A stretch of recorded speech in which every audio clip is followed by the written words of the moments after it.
जहां हम आपके लिए देश दुनिया की 15 बड़ी खबरें हर दिन लेकर आते हैं। लेकिन आगे बढ़ने से पहले एक बार चीनी बीमारी के संक्रमितों का आंकड़ा देख लेते हैं। दोस्तों, देश में संक्रमितों की संख्या 5,68,315 हो गई है और इनमें 3,35,000 लोग ठीक हो गए हैं और वहीं 16,893 की मौत हो चुकी है। आंकड़ों में हर घंटे ही इजाफा हो रहा है। इसी के साथ आज देखेंगे 80 करोड़ लोगों को इतने महीनों तक मुफ्त मिलेगा अनाज। पीएम मोदी ने किया ऐलान और भारत में टिकटॉक बंद होने के बाद क्या कहा चाइना की सरकार ने। आगे देखेंगे अनलॉक 2 की गाइडलाइन जारी, जानिए क्या खुलेगा और क्या क्या रहेगा बंद। आगे देखेंगे जानिए कब से खुलेंगे स्कूल, सरकार ने आखिरकार बता ही दिया। साथ ही साथ जिसके फोन में पहले से ही टिकटॉक मौजूद है तो क्या आप इसका इस्तेमाल कर पाएंगे, और जियो दे रहा है इतना इंटरनेट फ्री। इन सभी खबरों को विस्तार से जानने के लिए हमारे साथ बने रहिए और देखते रहिए। दोस्तों, फटाफट से ले चलते हैं आपको हमारी आज की सबसे पहली बड़ी खबर की तरफ। दोस्तों, 80 करोड़ लोगों को मुफ्त मिलेगा अनाज, पीएम मोदी ने किया ऐलान। दोस्तों, महामारी के बीच छठी बार देश को संबोधित करते हुए प्रधानमंत्री नरेंद्र मोदी ने गरीबों और जरूरतमंदों के लिए एक बड़ा ऐलान किया है।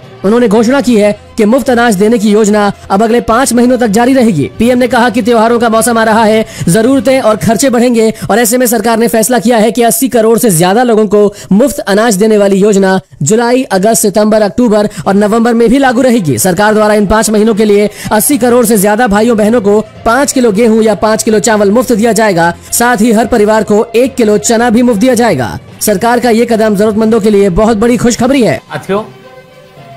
फिर सावन शुरू हो रहा है, फिर 15 अगस्त आएगी, रक्षाबंधन आएगा, कृष्ण जन्माष्टमी आएगी, गणेश चतुर्थी आएगी, ओणम होगा और आगे जाएं तो घाटी बिहू है, नवरात्रि है, दुर्गा पूजा है, दशहरा है, दीपावली है, छठी मैया की पूजा है। त्योहारों का ये समय जरूरतें भी बढ़ाता है, खर्च भी बढ़ाता है। इन सभी बातों को ध्यान में रखते हुए ये फैसला लिया गया है कि प्रधानमंत्री गरीब कल्याण अन्न योजना का विस्तार अब दिवाली और छठ पूजा तक, यानी नवंबर महीने के आखिर तक कर दिया जाएगा। अब चलते हैं दोस्तों, देश में अनलॉक 2 की गाइडलाइन जारी, जानिए क्या खुलेगा और क्या क्या रहेगा बंद। सरकार ने सोमवार रात अनलॉक 2 के लिए दिशा निर्देश जारी कर दिए हैं और केंद्रीय गृह मंत्रालय ने अनलॉक 2 के तहत व्यापक दिशा निर्देश जारी किए, जो कि 30 जून को अनलॉक 1 के पूरा होने के बाद 1 जुलाई से लागू होंगे। नए दिशा निर्देशों में कहा गया है कि स्कूल, कॉलेज और कोचिंग संस्थान 31 जुलाई तक बंद रहेंगे। इनमें कहा गया कि मेट्रो रेल, सिनेमा घर, जिम, स्विमिंग पूल, मनोरंजन पार्क, थिएटर, बार, ऑडिटोरियम, असेंबली हॉल और ऐसे अन्य स्थल भी बंद रहेंगे। साथ ही दिशा निर्देशों में कहा गया कि घरेलू और अंतर्राष्ट्रीय यात्री उड़ानों को, जो अभी सीमित रूप में जारी है, धीरे धीरे और विस्तार किया जाएगा। गृह मंत्रालय ने कहा कि नए दिशा निर्देशों राज्यों और केंद्र शासित प्रदेशों से मिले फीडबैक तथा संबंधित केंद्रीय मंत्रियों और विभागों के साथ गहन विचार विमर्श पर आधारित है। अब जानिए कब से खुलेंगे स्कूल, सरकार ने आखिरकार बता ही दिया। लॉकडाउन के बाद से ही पेरेंट्स से लेकर स्टूडेंट्स तक के मन में यही सवाल है कि आखिर स्कूल, कॉलेज दोबारा खोलने को लेकर सरकार क्या फैसला लेती है। हालांकि मानव संसाधन विकास मंत्री रमेश पोखरियाल निशंक ने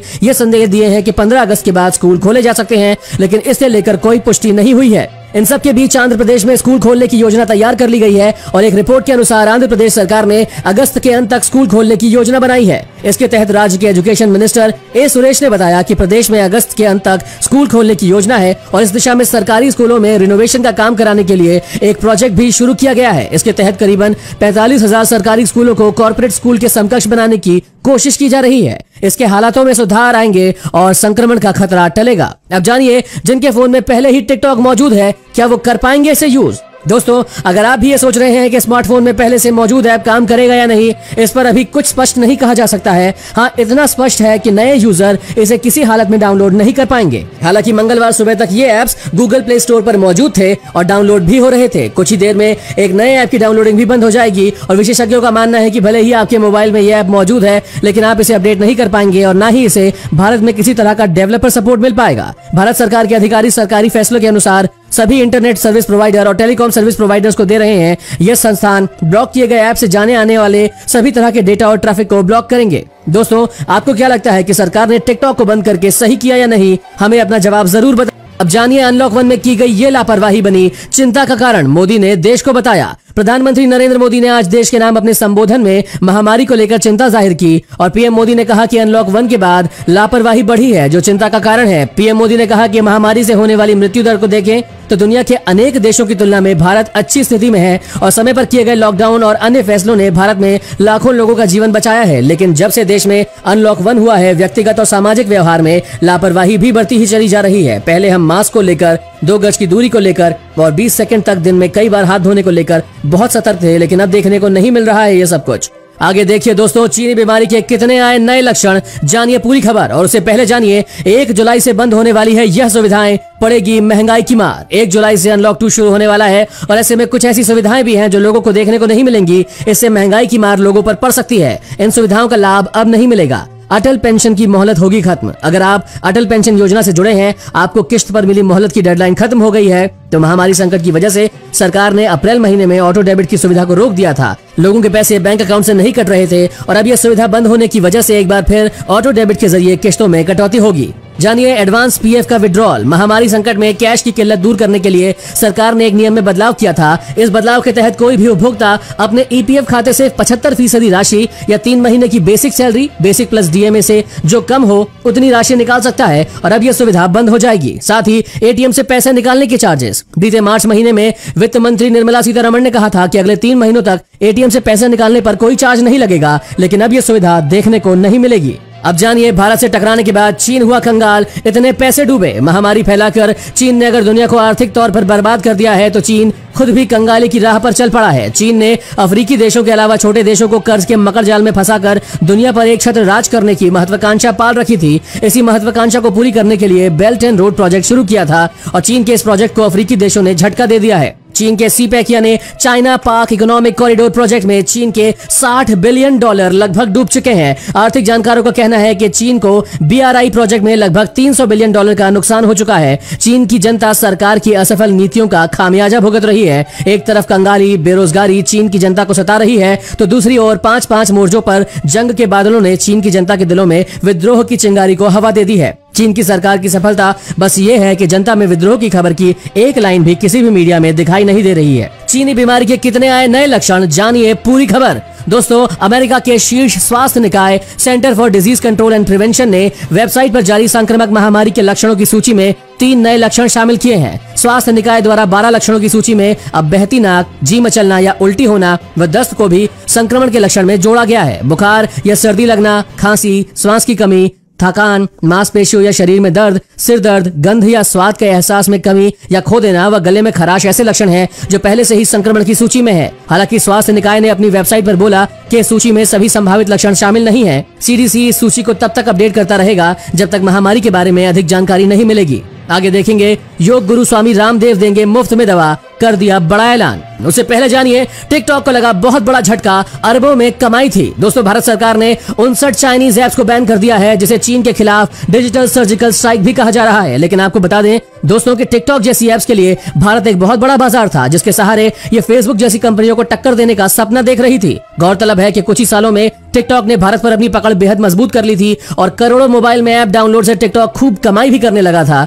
वहीं अक्टूबर से दिसंबर 2019 के बीच महज 3 महीनों में इस ऐप से कंपनी ने 25 करोड़ रुपए कमा लिए थे, जबकि इस साल जुलाई से सितंबर के बीच कंपनी ने 100 करोड़ रुपए रेवेन्यू का लक्ष्य रखा था। भारत में टिकटॉक को करीब 47 करोड़ बार डाउनलोड किया जा चुका है और इसके कुल यूजर्स का 30% हिस्सा भारत में ही था। इसके बैन होने से चीन को भारी नुकसान हुआ है। अब जानिए टिकटॉक के साथ पबजी क्यों नहीं हुआ बैन। आइए जानते हैं विस्तार से। जहां एक तरफ टिकटॉक बैन होने की वजह से कुछ लोग खुश हैं तो कुछ खफा, वहीं एक तबका ऐसा भी है जो अब पबजी पर प्रतिबंध की मांग करने लगा है। लोग इस बात पर भी आश्चर्य जता रहे हैं कि सरकार ने आखिर पबजी पर प्रतिबंध क्यों नहीं लगाया। जिस पबजी गेम पर प्रतिबंध लगाने की मांग हो रही है वो असल में कोई चीनी नहीं बल्कि दक्षिण कोरियाई कंपनी द्वारा बनाया गया है। बैटल ग्राउंड द्वारा बनाए गए इस गेम को 2000 में आई जापानी फिल्म बैटल रॉयल से प्रेरित होकर बनाया गया था। जहां तक इसके चीन से संबंध की बात है तो बता दें कि चीनी सरकार ने तो शुरुआत में इस ऐप को मंजूरी ही नहीं दी थी, लेकिन बाद में इसे चीन के सबसे बड़े वीडियो गेम पब्लिशर टीसेंट द्वारा पेश किया गया था और इसके बदले उसे इस गेम में शेयर दिया गया था। इसे चीन में गेम ऑफ पीस के नाम से पेश किया गया था। अब जानिए दोस्तों, योग गुरु स्वामी रामदेव देंगे मुफ्त में दवा, कर दिया बड़ा ऐलान। योग गुरु स्वामी रामदेव ने एक टीवी के कार्यक्रम में दावा किया कि पतंजलि की दवाई कोरोनिल को मुफ्त में मरीजों तक पहुंचाने के लिए वो तैयार हैं। उन्होंने कहा 300 से 500 रुपए की एक गोली बना रहे हैं एलोपैथी वाले और उनकी दुकानदारी चल रही है। मुझे अपनी दुकानदारी नहीं चलानी। मैं महामारी के सभी रोगियों को मुफ्त में दवा देने के लिए तैयार हूँ। स्वामी रामदेव ने कहा कि मरीजों की 3 से 7 दिन में रिकवरी के लिए भी तैयार हूँ। जिनके पास में एक कौड़ी भी ना हो, वो चाहे लाख व्यक्ति हो या करोड़ व्यक्ति हो, इतना समर्थ बनाया है इस देश ने मुझे। मैं आप सबको दवा मुफ्त में देने के लिए तैयार हूँ। जो समर्थ हो वो पैसे में खरीद लेना, जिसके पास पैसे नहीं है उसे घर बैठे दवा भेजूंगा हरिद्वार से। हमने तय किया है, अभी कोशिश करेंगे कि 24 घंटे में उनको दवा मिल जाए। स्वामी रामदेव और आचार्य बालकृष्ण के संस्थान पतंजलि ने इसी महीने चीनी बीमारी की आयुर्वेदिक दवा कोरोनिल को लॉन्च किया है और इस दवा को क्लिनिकल केस स्टडी के बाद लॉन्च किया गया। लेकिन फिलहाल इस दवाई को बेचने के लिए पतंजलि को आयुष मंत्रालय की मंजूरी नहीं मिली है। और अब जानिए दोस्तों, रिलायंस जियो हर दिन दे रही है इतने जीबी डेटा फ्री, आपको यकीन नहीं होगा। दोस्तों, रिलायंस जियो अपने यूजर्स के लिए नए नए ऑफर्स की लॉन्चिंग करता रहता है और कंपनी के ऑफरों को ग्राहकों का रिस्पॉन्स भी अच्छा मिलता है।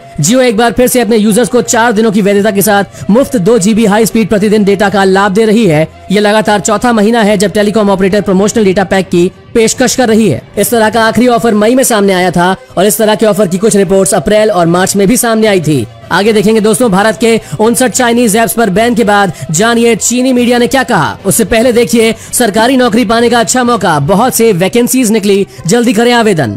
UCIL vacancy 2020 Bharatiya uranium Nigam limited ने mining mate C, apprentice and other पदों के लिए भर्ती प्रकाशित की है। इच्छुक उम्मीदवार आवेदन करने से पहले सारी जानकारियां ले और उसके बाद ही अपनी योग्यता के अनुसार आवेदन करें। पदों के लिए 10th, ग्रेजुएशन, BSc या इसके समान उपाधि होना जरूरी है। रजिस्ट्रेशन शुरू होने की तिथि 15 मई 2020 है और आवेदन करने के लिए अंतिम तिथि 22 जुलाई 2020 है। फॉर्म भरने के लिए आप www.ucil.gov.in पर जाएं। और अब जानिए कैसे धरने पर बैठी गर्लफ्रेंड को परिवार वालों ने बहु स्वीकार किया। देखिए पूरा मामला। दोस्तों, कुशीनगर के एक गांव में एक लड़की अपने बॉयफ्रेंड के घर के सामने धरने पर बैठ गई। इस बीच बारिश शुरू हो गई, लेकिन लड़की टस से मस नहीं हुई। वो तब तक वहां बारिश में भीगते हुए बैठी रही जब तक कि बॉयफ्रेंड के घर वाले शादी के लिए मान नहीं गए। लड़की गांव के ही लड़के के साथ 1.5 साल से रिलेशनशिप में थी और इसी बीच बॉयफ्रेंड रोजी रोटी की तलाश में विदेश चला गया। तब भी दोनों के बीच बातचीत होती रही। इधर लॉकडाउन में लड़का वापस घर लौटा तो एक बार फिर दोनों के बीच मुलाकातें होने लगी। लड़की ने लड़के से शादी करने को कहा तो लड़का उसे टरकाने लगा। रविवार की शाम लड़की के सब्र का बांध टूट गया।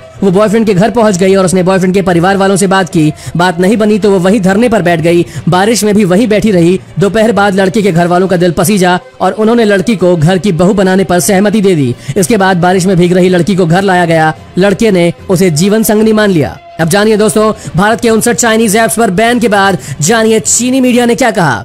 दोस्तों, लद्दाख की गलवान वैली में भारत चीन सैनिकों के बीच हुई हिंसक झड़प के बाद भारत सरकार ने चीन के 59 ऐप्स पर सोमवार को बैन लगा दिया है। इन ऐप्स में टिकटॉक, यूसी ब्राउजर, हेलो और शेयरिट जैसे काफी पॉपुलर ऐप शामिल हैं। भारत ने तर्क दिया है कि इन चाइनीज ऐप्स के सर्वर भारत से बाहर मौजूद हैं और उनके जरिए यूजर्स का डेटा चुराया जा रहा था। उधर चीनी सरकार ने भले ही इस मामले पर कोई प्रतिक्रिया नहीं दी हो, लेकिन चीन की सरकारी मीडिया ने भारत के कदम को अमेरिका की नकल करने वाला करार दिया है। चीन के सरकारी अखबार ने कहा है कि चीन की वस्तुओं के बहिष्कार के लिए भारत भी अमेरिका जैसे ही बहाने ढूंढ रहा है। और अब जानिए दोस्तों, सोने चांदी की कीमत में आई गिरावट। जाने क्या चल रहा है रेट। दोस्तों, सोमवार को घरेलू सराफा बाजार में सोने की कीमतों में गिरावट देखने को मिली है। सोने की कीमतों में सोमवार को 26 रुपए की गिरावट देखने को मिली और सोने की कीमतों में आई इस कमी के कारण राष्ट्रीय राजधानी दिल्ली में सोमवार को भाव 49,245 रुपए प्रति 10 ग्राम पर आ गया है। इससे पहले सोने का भाव 49,271 रुपए प्रति 10 ग्राम था। वहीं वैश्विक स्तर पर भी सोमवार को सोने की कीमत में गिरावट आई है। हालांकि सोमवार को चांदी की कीमतों में लगभग स्थिरता देखने को मिली।